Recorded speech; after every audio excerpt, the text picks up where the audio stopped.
Hey, Freedom fans. Aaron Davis, Mark. Mark runs all of our investments. I pretty much spreadsheet jockey. Nice. People manager. Aaron, our president and That's CEO. Right. That's right. You are listening to and watching vlog number 89. Wow. Lots and lots of info. Yeah, we're 89 deep already. Jeez. Goes quick. Yeah. We're going to talk today about what I think is probably the biggest risk people are facing when it comes to real estate investing right now. Right. And that's waiting. Waiting. Wait and see what the market does. Playing the waiting game. How many people are saying that to you right now? Lots. Way too many. It's a big lost opportunity. Absolutely. Big missed opportunity. So we're going to talk a little bit about that here in the vlog, and then more in podcast 73. We'll get into a longer conversation about that.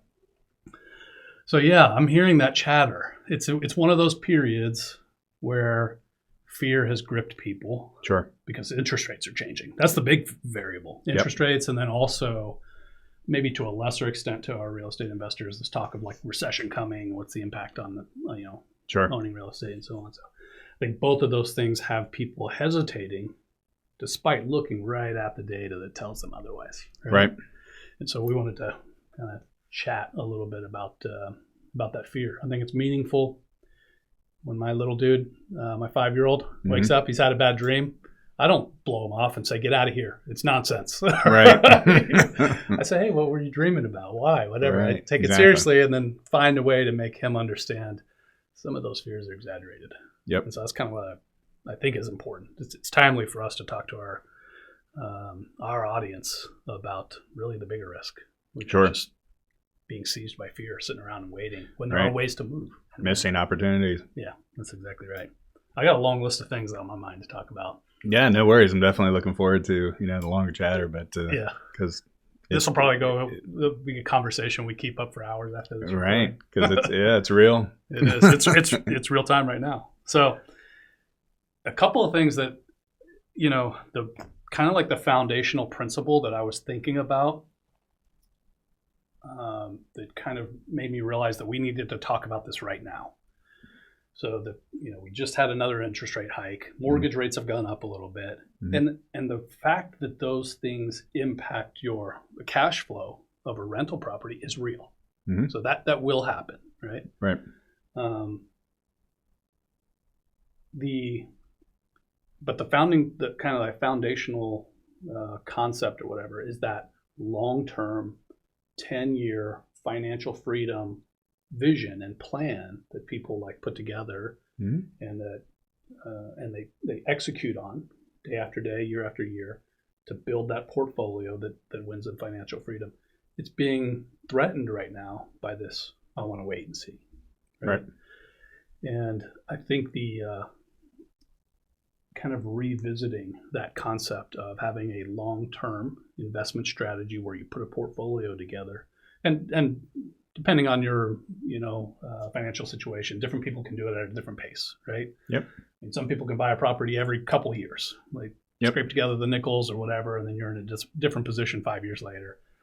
And some people have plenty of disposable cash and they're buying a property every quarter, right? Right. So everybody has their own pace. I'm not saying there's only one way to move, but that long-term plan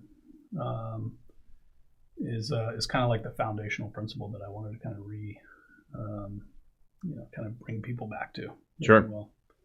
And you compromise that when you say, okay, I'm just going to sit on the sidelines and wait. Yeah. Yeah. So, I used to be I was in the stock world, sold mutual funds and stuff, and we talked a lot about dollar cost averaging and this idea of like, don't try to time the market when it's up, when it's down. You can't really know. Right. Like you could buy and the next day it shoots up, the next day it tanks. But a dollar cost averaging approach essentially says that if you just make your investment on the 10th of the month every month, over time you're going to win. Right? Over time, you're just executing without bias about whatever's going on in the world. You're going to get lucky and you're going to get unlucky on timing the ups and downs of the market. But the market moves up, right? In a series of ups and downs. And the same is true for real estate. As you're building your portfolio, it's moving up. Sure. So trying to time things is a big risk. Right. I'm sure that investment people hate when they see a little dip and everybody's selling off. You know what I mean? And but the smart investors are buying up. Yeah. They're like, wait, Coca-Cola's on sale? Exactly. I'm going to buy a piece of that company, right? That's the Warren Buffett attitude or whatever. That's exactly right. What's he say? He says, when everybody else is afraid, you should be greedy. Yeah. When everybody else is being greedy, you should be afraid. Right. And, I would say in reality, what you should do is just execute your long-term strategy over time. Yep. So that same methodology of buying stocks, and maybe on a more frequent interval, just executing that strategy over time, building up that. You do the same thing with real estate. Right. Right, because if you think about it and like breaking it down to as simple as you can, your strategy was to buy one property a year or two properties a year. Mm-hmm. The only variable that changed was the interest rate. Right. Yeah, I mean, the plan is still the plan. But no, Mark, the sky is falling. Yeah, right, exactly, right? Like, the only thing that's changed is the cash flow. Yeah. You know what I mean? Like, you buy that thing, and we were talking about this a little earlier, is that you buy that property with the hopes that it will go up in time. Real estate is going to go up. You know what I mean? Right. It might have slowed down. It might not be going, some of these investment markets where at one point it was going up like 8% a year, 10% a year. Yeah, it might have slowed down, but like over time, it's going up. So that variable hasn't changed. I think there are a lot of people who, let's say they started their investment journey 8 years ago. Right.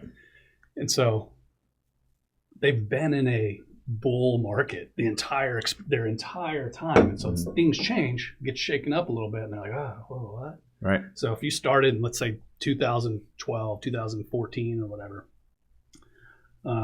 we had recovered from the Great Recession or whatever, and prices have steadily climbed. And then we enjoyed this 5-ish year period of just crazy gains. And so everybody thinks like, oh yeah, that's how it's supposed to be. That's how it should be. Right. But no, man, you're on a rocket ship. Right. And that's how it will be sometimes. And that's cool. Right. We should all be there when it happens, right? Hopes for that soon, right? Yeah, it could happen, right? Like any given year, you don't know when it's going to happen. Right. Is it going to happen in 2024? Is it going to happen in 2028? You don't know when those crazy runs are going to happen years in advance. Right. But you build your portfolio so you're holding when it does. Right. You're not going to do that if you're sitting on the sideline waiting. Right. Right. Because think about it, right? Like, let's just say I'm sitting and I'm waiting. Mm-hmm. And I wait till interest rates come back down and I buy my first property. Mm-hmm. But that's years from now. Yeah. Versus right now, let's say I'm buying a couple properties. Yeah, maybe 3 properties. Mm-hmm. Let's just say it hits that rocket ship again that you're talking about. My 3 properties are on that rocket ship versus the one that I'm buying during that flight. Right. That one's going to be the worst one. Yeah, that one's going to be the one that it's the most expensive. I'm paying the most for it. Yeah. Like, so versus like the ones that I bought now. Yeah, so there is a dollar cost averaging methodology to building your real estate portfolio. Sure. Where, since 2012, about 2012-ish, depending on what markers you look at, kind of the Great Recession, real estate took a dive for a while or whatever, and all values were kind of back a few years later, right? Since that period, there has been a reason, like every year, maybe a year or two, every 18 months or so, there has been a reason why I want to wait and see what this correction does. Right. There have been people who have sat and waited since that period for the last 10 years, for the last decade. People have been at some period or another. It's, I want to wait and see what happens with the election. I want to wait and see what happens. All these, various things. And generally speaking, when you do that, you're going to lose if you make a habit out of trying to wait and then seeing what happens next. So you could do the same thing now. I want to wait until interest rates go back down. Well, how far? Right. How long? Well, think of it like this. I'm sure. So as a realtor, like when I'm out working with clients, on their primary residence, I have heard from a lot of them that they're going to wait until this hot market ends because they don't want to overpay. Okay. You know what I mean? So it's kind of like the opposite of what we're talking about, like with turnkeys, is that, like, oh, well, I don't want to buy now. So their primary residence, they're like, well, they see that growth every year. I mean, like we just got out of a place where it was like multiple offers, waive your inspections, like just anything you can to win the deal. Yeah. And some people were like just so turned off by that. They're like, I don't even want to shop for a house because I don't want to overpay 20, 30 grand on a house just because it's a hot market. And so but they've been waiting for years. You know what's crazy? For that to happen. And the home values are still the same, you know what I mean? Or accelerated from 3 years ago. So when I bought my house, I bought a nice house in Springboro. Yeah. And I have thought, even until recently, I read a report that made me think otherwise, but I bought right at the peak. Oh, I overpaid. Right. No. Like 5 years from now, it's going to be worth a lot more than it is now. Right. I didn't overpay at all. Exactly. Right? You paid what that time was calling for. Like that's it. I just didn't grab the discount I could have gotten if I had gone earlier. So I think I've overpaid. But you know, home values don't bounce around like that. It's rare when they dip. Right. Exactly. Really rare. So that's a whole nother thing. I mean, in fact, I was just looking at doing some comps on my own home or whatever, and I've actually gained equity in that home just in the months that I've lived there. Right. Even during these months. I was reading some data recently that you know, the prices are home values are still worth more today than they were year over year, 12 months ago. Right. So this idea that, you know, just because things have slowed a little bit, right, that the bottom hasn't fallen out. I don't see any reason why it should. It could. I mean, we could see prices dip. But year over year, we haven't seen that yet.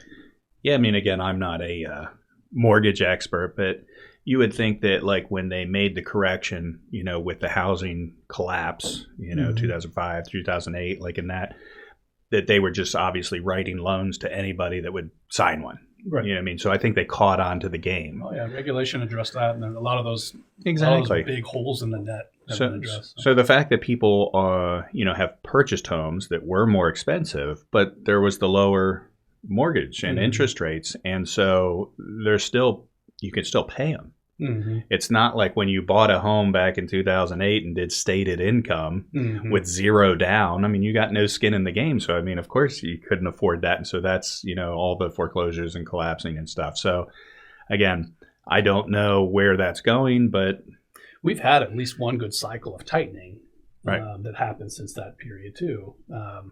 Really, two cycles, like 2012 or 2018ish or whatever, where standards for getting a loan have constricted a little bit. Right. And that's healthy, right? Like, okay, let's make sure that the money we're loaning can actually be paid and whatever. So those cycles are good. Those are healthy. And I think back in that big collapse or whatever, we had, just whatever. Anybody who wants to. Yeah. You seen the movie The Big Short? Yeah. I was part of that, I think. I think in an earlier vlog, I referenced that I did that in California. Yeah. Home prices were going up like 15%. You know what I mean? And my realtor, because I wasn't a realtor at that time, was like, oh, yeah, just buy a house, you know, on interest only. Yeah. Just hold the house for 3 years, and then like the house will have gone up so much that then when you refi, then you just take it out and do it like a 30-year fixed. Yeah. The problem is I bought it and couldn't make it 3 years because the housing market collapsed literally like the year I bought it. Yeah. So well, we got to keep this short because we're going to have a longer conversation on it in the podcast. Sure. I think the big things that are, it's really it's the recession factors that has everybody scared a little bit, and it's the higher interest rate factors.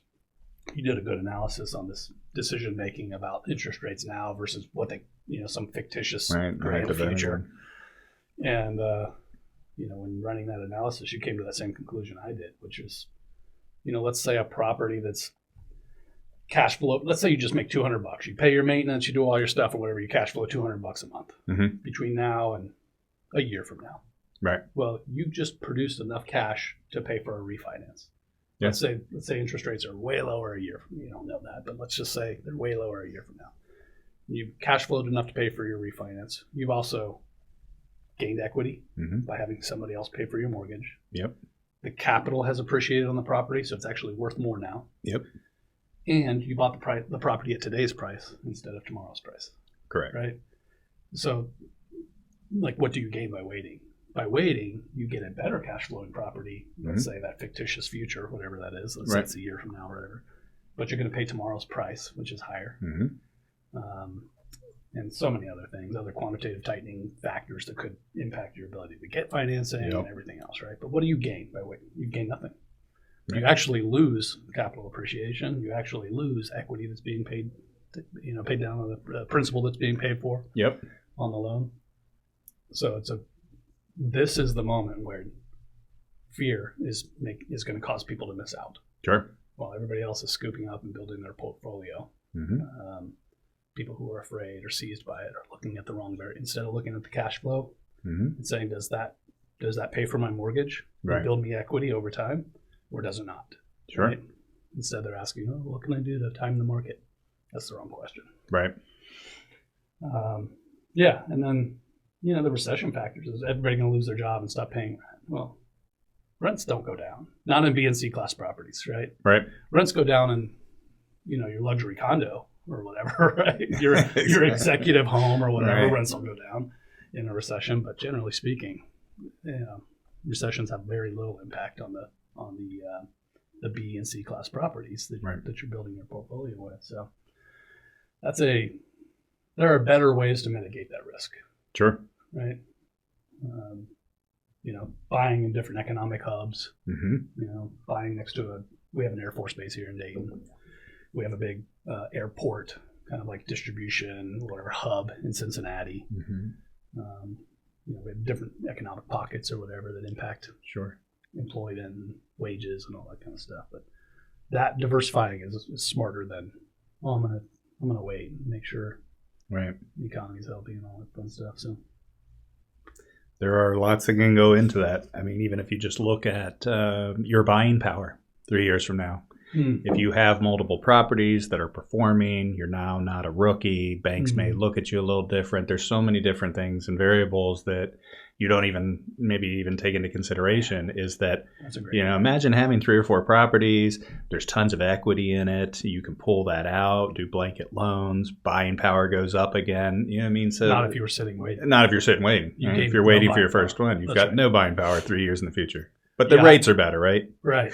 I'm thinking about that guy who I look at you and I see this college athlete, right? So I'm thinking about that guy who didn't make the team or whatever, but he wants to come back and try again next year or whatever. Right. You just gonna sit and wait, or are you gonna hit the gym? You know what I mean? Or are you gonna run right. Like you have to be doing something, right? So anyway. Maybe that's not a great analogy. Well, yeah, right. Red shirt it for a year. But don't work out. Just red shirt. Right. All right. Well, let's call it a wrap on the vlog. We'll come back and talk in the podcast. Sure. Thanks for listening, Freedom fans. Invest smart. Live happy. Cool. Nothing on this show should be considered specific personal or professional advice. Please consult an appropriate tax, legal, real estate, financial, or business professional for individualized advice. Opinions and information on this show are not guaranteed. All investment strategies have the potential for profit or loss.